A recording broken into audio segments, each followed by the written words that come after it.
पा रहे हैं कितना बढ़िया सिका है। अब मैं आपको दूसरी तरीके से सेक के दिखाती हूँ। अब मैं तवे को टिश्यू पेपर से पोंछ देती हूँ। अब मैं तवे पर दोबारा से बटर लगा देती हूँ। अब जो हमने दूसरा वाला टोस्ट बनाया था उसे हम तवे पर डाल देते।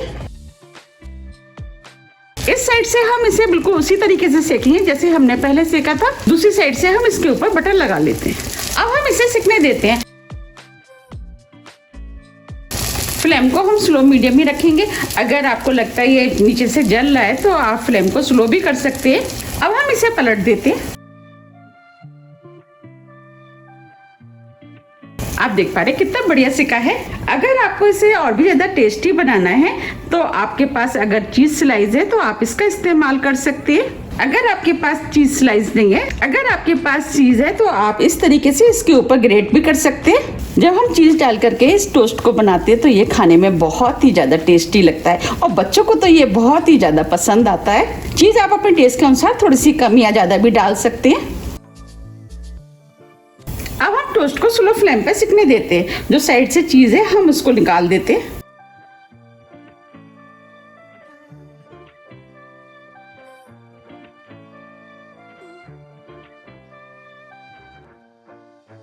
अब हम इसे ढक देते हैं। स्लो फ्लेम पर चीज के मेल्ट होने तक इसे सिकने देते हैं।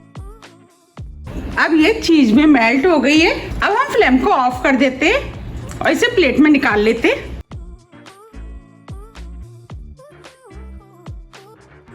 आप देख पा रहे हैं दोनों तरह के कितने बढ़िया टोस्ट बनके तैयार हुए हैं। अब मैं आपको पीछे से भी दिखा देती हूँ।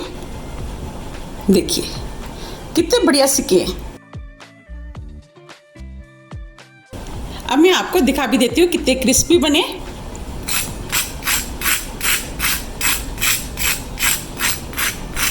बने हैं ना कितने क्रिस्पी, और आगे से भी कितने सुंदर लग रहे हैं और ये खाने में भी बहुत ही ज्यादा टेस्टी लगते हैं। अब मैं आपको दूसरा वाला भी दिखा देती हूँ। ये भी कितना बढ़िया बनके तैयार हुआ है। अब मैं आपको पीछे से भी दिखा देती हूँ। देखिए कितना बढ़िया सिका है। अब मैं आपको दिखा भी देती हूँ कितना क्रिस्पी बना है।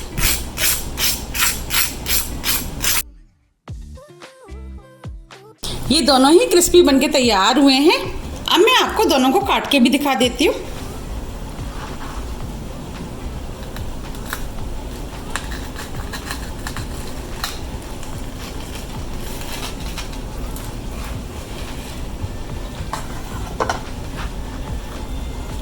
देखिए बने हैं ना कितने बढ़िया।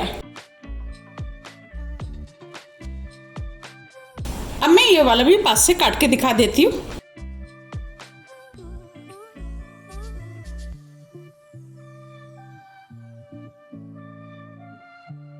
देखिए देखने में ये कितने सुंदर लग रहे हैं और ये खाने में भी बहुत ही ज़्यादा टेस्टी लगते हैं। आप भी इनको बनाइए, आपको भी ये बहुत ज़्यादा पसंद आएंगे। अब मैं आपको सर्व करके भी दिखा देती हूँ।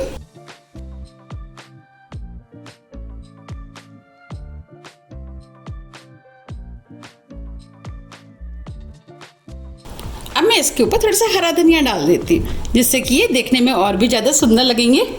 थोड़ी सी प्याज। आप इसे बनाइए, खाइए, फिर मुझे कमेंट्स करके ये जरूर बताइए कि आपको ये नाश्ता कैसा लगा। मुझे उम्मीद है कि ये आपको बहुत ज़्यादा पसंद आएगा।